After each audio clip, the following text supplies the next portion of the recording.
Voilà, bonjour, bonjour à tous et bonjour à toutes en ce jeudi 22 mai 2025. Voilà, je me trouve ce matin sur cette région de la ravine des Cabris. Je ne sais pas si vous connaissez, qui se trouve dans la commune de Saint-Pierre, dans l'île de la Réunion, pour ceux qui ne le connaissent pas. Et voilà, je suis particulièrement heureux ce matin de pouvoir prendre quelques minutes et de pouvoir partager quelque chose avec vous. C'est toujours avec joie, voilà, vraiment je le dis et c'est vrai, je le ressens. J'aime servir le Seigneur.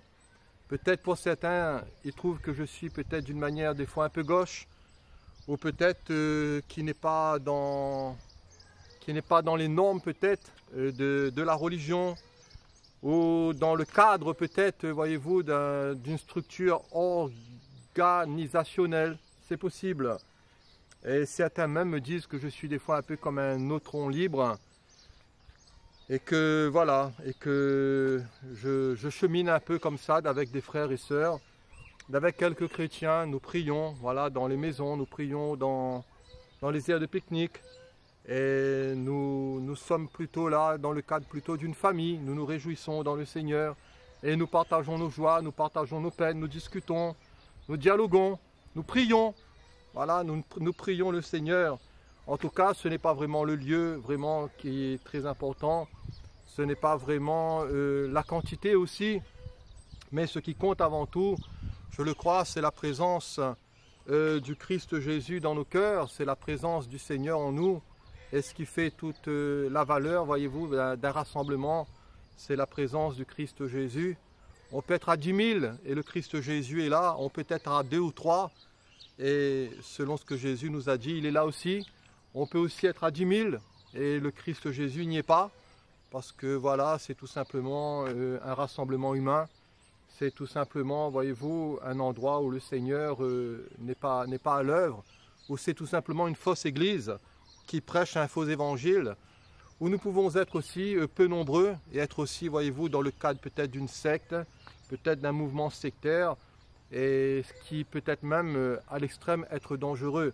En tout cas, je suis ni dans un pôle ni dans l'autre. Personnellement, je m'adapte. Personnellement, j'aime servir le Seigneur. Je suis ce que je suis. Voyez-vous, avec mes défauts, avec mes limites, avec ce que le Seigneur a mis dans mon cœur. Mais je peux vous dire une chose, c'est que je me plais toujours de partager l'évangile du Christ Jésus. Parce que c'est quelque chose, voyez-vous, de glorieux, c'est quelque chose de puissant. Quand le Seigneur nous touche, je ne sais pas, cher ami, si le Seigneur vous a touché. Je ne sais pas, cher ami, pour vous qui m'écoutez, peut-être si le Seigneur a opéré une œuvre en vous, si le Saint-Esprit agit en vous, et si vous avez senti la bonne main de Dieu en vous. Mais en tout cas, moi, cela fait plusieurs années déjà que le Seigneur m'a visité. Et ce n'est pas parce que je suis meilleur que les autres, que je suis meilleur qu'un tel ou qu'une telle, loin de là. Vous savez, devant le Seigneur, la balance des œuvres ne veut rien dire.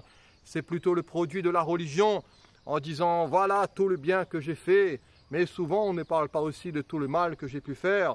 Et je disais à quelqu'un récemment, que ce soit pour vous, que ce soit pour moi, vous savez, si on met toute notre existence depuis notre naissance dans une balance, si on met le poids du bien peut-être qu'on aurait pu faire et le poids du mal qu'on aurait pu faire, alors qui peut vraiment calculer?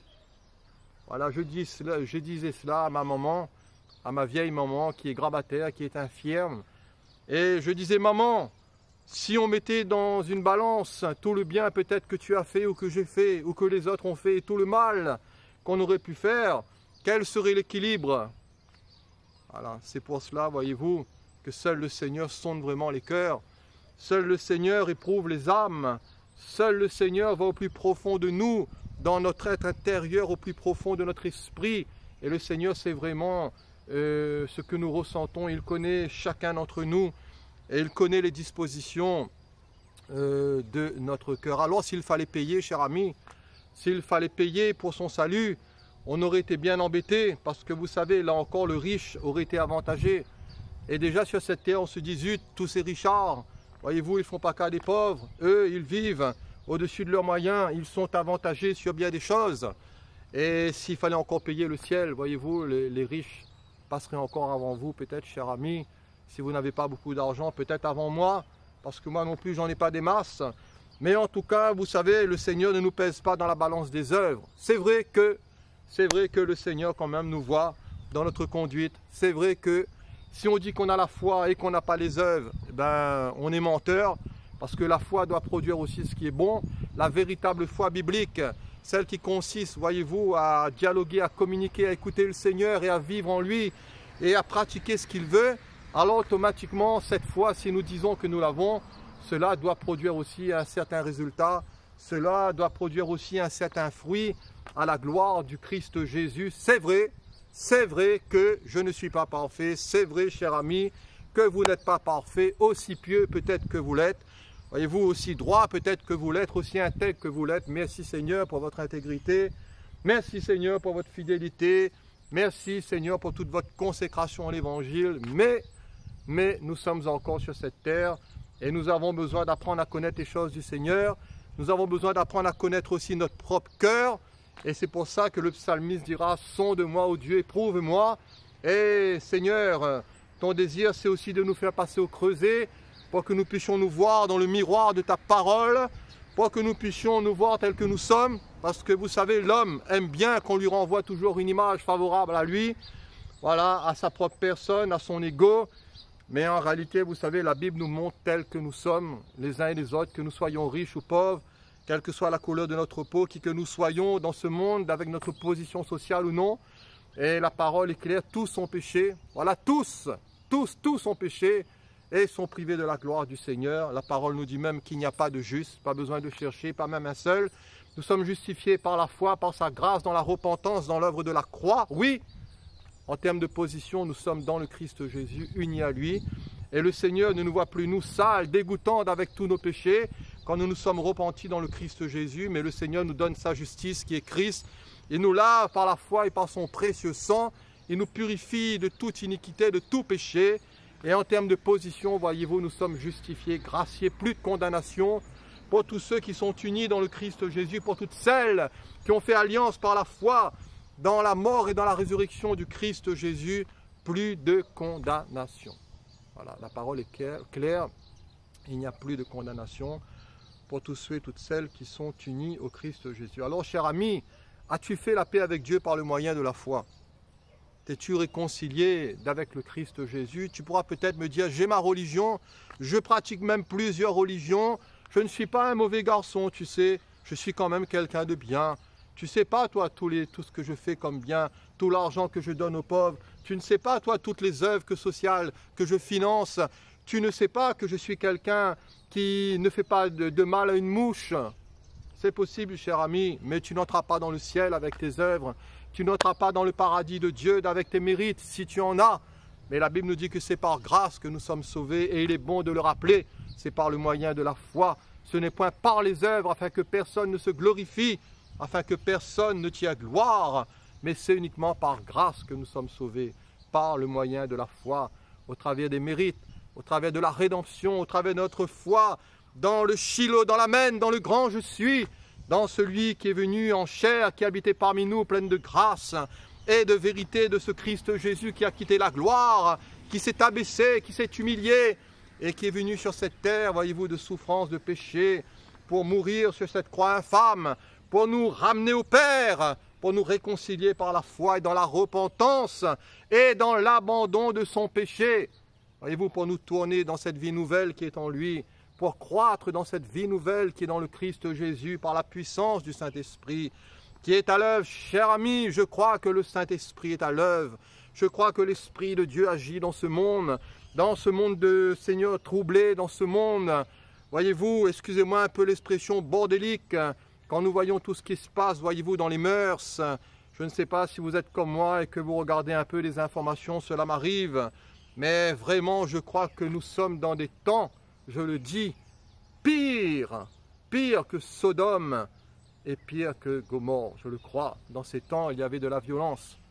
Dans ces temps, il y avait aussi de la bestialité et de l'homosexualité.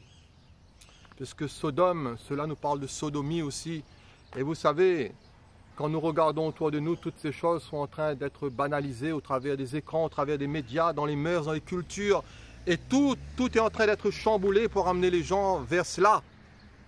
voyez-vous, vers cela, vers l'impiété, vers l'injustice. Alors je ne suis pas là pour faire le procès de personne, je ne suis pas là pour entrer en guerre avec quiconque, mais ce que je sais, c'est que le Seigneur aura le dernier mot. Ce que je sais, c'est que le ciel et la terre passeront, mais la parole de Dieu demeure éternellement. Et vous savez, les hommes peuvent faire ce qu'ils veulent, les individus, les nations peuvent faire ce qu'ils veulent, mais le Seigneur, voyez-vous, aura le dernier mot, et c'est le Seigneur qui accomplira sa volonté et son plan. Alors, je voulais faire cette vidéo ce matin avec vous. Pourquoi? Parce que j'avais un témoignage, voilà, un témoignage à partager avec vous, voilà, qui est un peu rocambolex. Voilà, je ne dis pas que cela fait rire, non, pas du tout, mais c'est un témoignage où, voilà, j'ai réfléchi à cela et j'ai vu la main du Seigneur dans ce moment. Il y a quelques jours de cela, j'étais dans une ville et j'ai témoigné du Christ Jésus. Et voilà, j'ai eu à faire face à 2 témoins de Jéhovah. Voilà, vous connaissez certainement qui sont ces témoins de Jéhovah qui ont pignon sur rue et qui annoncent, voyez-vous, leur doctrine. Et moi j'étais là, voilà, j'ai discuté avec eux. Et ce n'est pas la première fois, bien sûr, que je discute avec eux. À vrai dire, je connais quand même leur mode de fonctionnement, plus ou moins. Je connais un peu leur état d'esprit, je connais un peu leur doctrine. Vous savez, il est toujours bon de savoir un peu ce que les uns et les autres pensent, et afin de pouvoir savoir où on met les pieds. Et j'ai abordé ces 2 dames qui étaient là sur le trottoir. Et je leur ai dit bonjour mesdames, voilà, vous êtes témoins de Jéhovah? Et elles m'ont dit oui, oui, nous sommes témoins de Jéhovah. J'ai dit alors c'est bien, ça vous apporte quoi d'être témoin de Jéhovah? Ben là-dedans, dans ces 2 dames, il y en avait une qui avait 40 ans, qu'elle était un peu comme la gardienne du temple, là, elle était là, un peu l'ancienne, la responsable. Et il y avait une jeune, un peu plus jeune avec elle, une autre dame qui avait 6 ans, qui était là dans son bâtiment, je ne parlerai pas de conversion, mais qui était là, qui était adhérée à ce mouvement. Voilà, donc il y avait une dame qui était là depuis longtemps, affiliée à ce mouvement, et une autre qui était plus jeune. Et je disais à cette dame qui était ancienne, là, avec ses 40 ans, là, dans son bâtiment, je lui disais, madame, qu'est-ce que ça vous apporte d'être témoin de Jéhovah? Et cette dame, vous savez ce qu'elle m'a dit? Cette dame m'a dit que ce que cela m'apporte, c'est le bien-être. Voilà, je suis bien, voilà, je suis à l'aise et je me sens bien. Alors je lui ai dit, madame, cela vous apporte que ça?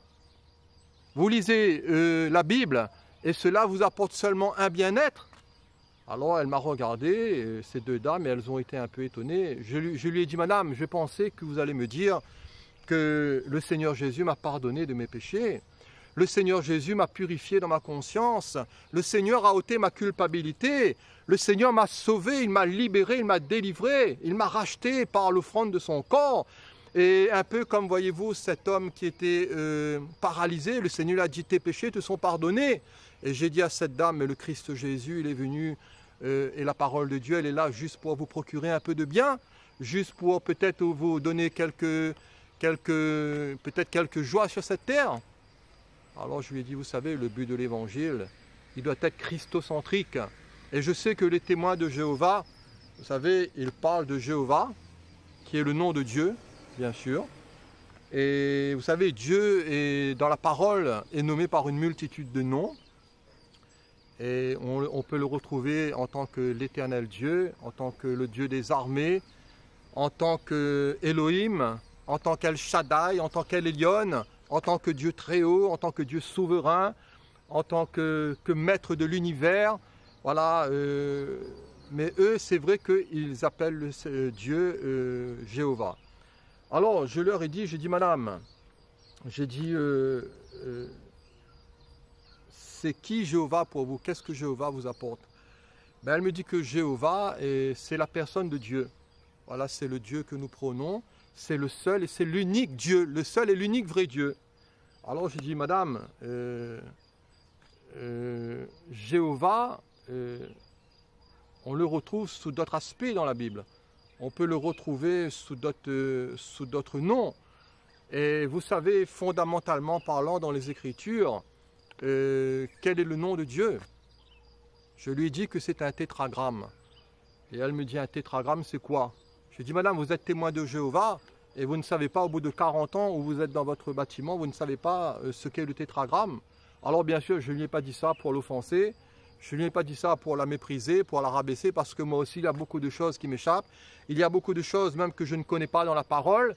Donc je n'étais pas là, bien sûr, pour la critiquer ou pour la juger. Mais néanmoins, le fait qu'ils se disent témoins de Jéhovah, j'ai trouvé quand même étrange qu'ils ne savent pas ce qu'est le tétragramme, qui est le Yod et Vav et.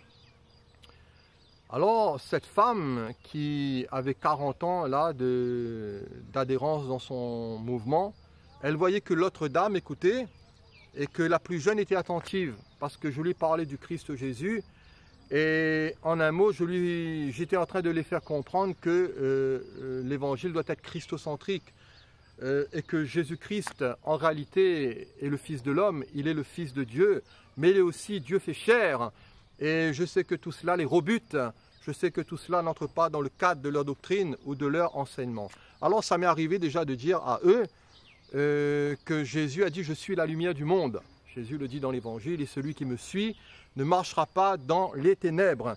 Et David peut dire que l'Éternel est ma lumière, l'Éternel, c'est-à-dire Yahvé, Elohim, le Dieu vivant et vrai, Jéhovah. Voilà, David a dit dans le psaume 27, pardon, « L'Éternel est ma lumière et mon salut, de qui aurais-je crainte? L'Éternel est le soutien de mon âme. » L'Éternel est ma lumière. Jésus a dit « Je suis la lumière du monde ». Dans l'Évangile, Jésus se présente dans l'Évangile de Jean, chapitre 10, comme étant le bon berger. Et Jésus dira que le bon berger donne sa vie pour ses brebis. Et David, dans le psaume 23, dira que l'Éternel est mon berger. Alors vous voyez toute cette similitude de l'Ancien Testament et du Nouveau Testament, tout ce parallèle, tout s'emboîte, tout est clair. Vous savez, il n'y a pas plusieurs dieux dans la Bible. Il y a un seul Dieu manifesté en trois personnes au travers du Père, du Fils et du Saint-Esprit, un Dieu unique, le Dieu un, le Dieu érade, le seul et l'unique vrai Dieu, manifesté, voyez-vous, en trois personnes au travers du Père, du Fils et du Saint-Esprit. C'est vrai que c'est un mystère. Voyez-vous, l'entendement humain a du mal à comprendre cela, mais souvent je donne cet exemple. Vous prenez vous, par exemple, vous ou moi, nous sommes dotés d'un corps, mais nous avons aussi un esprit, une âme. Voilà, mon corps n'est pas mon esprit n'est pas mon corps. Pourtant, nous sommes trois dans une seule personne. Nous avons trois, je dirais, pas trois éléments bien distincts. Nous avons, voyez-vous, trois choses fondamentales. Nous avons le corps, l'âme et l'esprit. Pour ceux qui croient, bien sûr. Nous avons, par exemple, nous ne pouvons pas dire que nous avons un corps et que nous n'avons pas d'esprit. Cela est un non-sens. Donc, nous sommes en tripartie, le corps, l'âme et l'esprit, mais nous formons un. Voilà, c'est ce que je veux essayer de vous faire comprendre. Vous regardez le soleil, il y a la masse, toute cette masse rocheuse, mais il y a aussi la lumière et la chaleur. La lumière n'est pas sans la chaleur n'est pas sans le soleil n'est pas sans la lumière. Donc, tout cela forme un, mais en trois. Et vous savez, il y a d'autres exemples qu'on pourrait développer comme ça, où le Seigneur nous a donné pour nous montrer un peu et pour nous faire comprendre aussi ce principe de la parole du Père, du Fils et du Saint-Esprit. Il n'y a pas trois dieux, il y a un seul Dieu, un Dieu unique, mais manifesté en trois personnes. Alors cette dame qui était plus expérimentée chez les témoins de Jéhovah, je voyais que ça la dérangeait, ce que je disais, et plus particulièrement concernant cette jeune fille, parce qu'elle était attentive, elle était réceptive, elle avait un cœur ouvert, je voyais qu'elle était sincère, qu'elle avait soif du Seigneur, et elle voulait encore entendre ses paroles. Et à ce moment, cette dame, voyez-vous, elle était un peu en colère, et ce qui s'est passé, c'est qu'on était là devant un commerce, et il y a le panneau publicitaire du commerce qui est tombé sur elle. Alors, vous savez, comme je vous disais tout à l'heure, ça ne fait pas rire, bien sûr, mais j'étais quelque peu surpris et en plus, il n'y avait pas de vent. Alors, je n'ai pas trop compris cette affaire-là. Bon, le panneau, on l'a redressé, elle ne s'est pas fait trop mal. Mais en tout cas, j'ai pu continuer la discussion. Et je suis revenu sur le Yod et Vav et le tétragramme. Et je disais à cette dame, je disais à ces dames, voilà ce que signifie, d'une manière simplifiée, je dis bien, le tétragramme. Parce que mon but, c'est d'annoncer le Christ Jésus. Mon but, c'est que les gens viennent au Père par le Christ Jésus. Mon but, c'est que les gens puissent comprendre qu'il y a un seul Dieu, mais aussi un seul médiateur entre Dieu et les hommes, c'est Jésus-Christ, fait homme. Mon but, c'est que les hommes puissent comprendre que ni les saints, ni Marie, ni les idoles, ni la religion, ni nos œuvres, ni nos mérites ne peuvent nous donner accès au royaume de Dieu. Jésus a dit, je suis la porte, si quelqu'un entre par moi, il sera sauvé.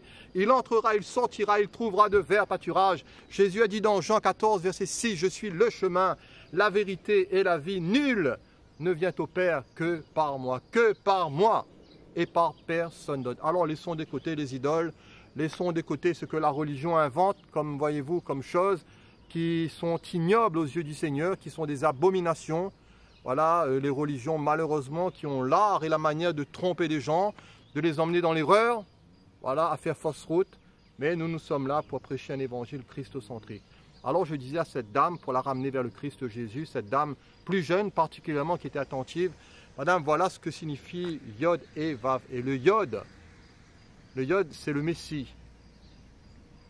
Et là elle m'a regardé. Dans l'alphabet hébreu, le Yod, c'est la plus petite lettre de l'alphabet hébreu. Et Jésus, nous savons qu'il s'est abaissé, il s'est humilié. Voilà, mais c'est une lettre qui est pleine de valeur. Et dans le tétragramme, la première lettre, c'est le Yod, c'est le Messie. Et là, elle a commencé à me regarder et à se poser des questions. Je lui ai dit, madame, vous savez ce que signifie la deuxième lettre en hébreu? Yod et Vav et, la première lettre, c'est le Yod. La deuxième, c'est le E. Le E en hébreu signifie la vie. Jésus a dit, je suis le chemin. Jésus a dit, je suis la vérité. Jésus a dit, je suis la vie. La parole nous dit que celui qui a le Fils, il a la vie. Le Fils est la vie. Celui qui n'a pas le Fils n'a pas la vie, mais la colère de Dieu demeure sur lui. Donc dans le tétragramme, dans le nom même de Dieu, du Dieu de l'Ancien Testament, du Dieu de la Bible, du Dieu Jéhovah, voyez-vous qu'ils annoncent. Premièrement, nous retrouvons le Yod, le Messie, dans le nom de Dieu. La deuxième lettre, c'est le E. Yod, E, c'est la vie. Et j'ai dit, madame, vous savez ce que signifie la troisième lettre? C'est le Vav. Et elle me dit, mais c'est quoi encore ce Vav? Et je lui ai dit, madame, le Vav, c'est le clou. Voilà, vous m'entendez bien, cher ami, le Vav, c'est le clou. Et à quoi ça vous fait penser, le clou? Voilà, dans les mains de Jésus, dans ses pieds. Voilà, il a été cloué. La Bible nous dit que Christ a été brisé pour nos péchés, il a été blessé pour nos iniquités. La parole nous dit que le châtiment qui nous donne la paix est tombé sur lui, c'est par ses meurtrissures que nous sommes guéris. Jésus est venu, voyez-vous, il était comme cet agneau, comme cette brebis muette devant tous ceux qui la tondent, et il n'a pas ouvert la bouche. Et Jésus est parti jusqu'à la croix, où il a été méprisé, cet homme de douleur, habitué à la souffrance. Nous n'avons fait de lui aucun cas. Et c'est par amour et par grâce que le Christ Jésus est venu. Et il a pris ses clous dans ses pieds, dans ses mains. Il a été percé dans son côté de la lance. Il en est sorti de l'eau et du sang. Et où son front, qui a été là, voyez-vous, transpercé par des épines. Son dos lacéré. On lui a craché dessus, on lui a arraché la barbe. Cet homme a été méprisé. Cet homme était dans une douleur extrême, intense. Et pour qui? Cher ami, pour vous. Parce que Jésus n'avait pas de péché. Il n'est pas mort pour ses péchés, il n'en avait pas. Il est mort pour vos péchés, cher ami. Il est mort pour mes péchés. Et vous savez, nous avons une dette envers le Seigneur que nous ne pourrons jamais payer. Mais le Seigneur ne veut pas d'argent. Le Seigneur veut que nous puissions nous repentir, changer de cap, changer, voyez-vous, notre façon de vivre. Et venir et entrer dans le royaume de Dieu, venir et entrer dans le royaume des cieux par la foi.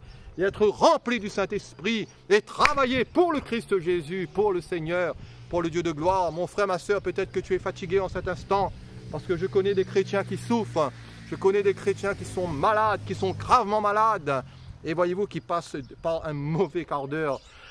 Mais je vous encourage, chrétiens, chrétiennes, à puiser vos forces dans le Christ Jésus. Du reste, puisez vos forces dans l'agneau. Revêtez-vous du Seigneur, invoquez-le, criez vers lui. Lisez sa parole et le Seigneur vous renouvellera, le Seigneur vous guérira par sa grâce, il vous visitera, il vous touchera, il vous bénira, il va vous restaurer, je le crois. Et si c'est le moment, peut-être, gloire à Dieu, et si c'est le moment, peut-être, je dis bien peut-être, si c'est le moment pour que le Seigneur vous prenne, ben c'est le moment, gloire à Dieu. Vous savez, on n'est pas éternel sur cette terre, que ce soit vous, moi, nos enfants, nos petits-enfants, nos familles. Vous voyez, tous les gens que nous côtoyons, riches ou pauvres, il nous faudra tôt ou tard quitter cette terre. Alors, je reviens sur le tétragramme Yod, qui est le Messie, et qui est la vie, Vav, qui est le clou, et Yod, et Vav, et le et qui est la vie. Voilà. Vous savez, dans le nom de Dieu, nous retrouvons la personne du Christ Jésus. Voilà, dès l'origine. Et vous savez, être témoin de Jéhovah ou être témoin de Jésus, dans les Actes des Apôtres et dans le Nouveau Testament, voyez-vous, ils ont été témoins de Jésus-Christ. Alors, il nous faut prier. Il faut prier les uns pour les autres, parce que le Seigneur a des brebis, voyez-vous, qu'il va enlever. Voyez-vous, le Seigneur a des brebis qu'il va libérer de certains systèmes, je le dis et c'est vrai, de certains systèmes mensongers, de certains systèmes diaboliques, qui, voyez-vous, ont des doctrines perverties. Mais le Seigneur connaît ses brebis. Et ses brebis entendront sa voix. Et ses brebis viendront à lui. Voilà, j'étais très heureux, chers amis, mes frères et sœurs, de pouvoir partager quelques paroles avec vous en ce jour. Il fait un peu chaud là. Voilà, je vais arrêter. Soyez bénis et merci pour votre écoute. Et à la prochaine, Dieu voulant. Merci Seigneur. Amen.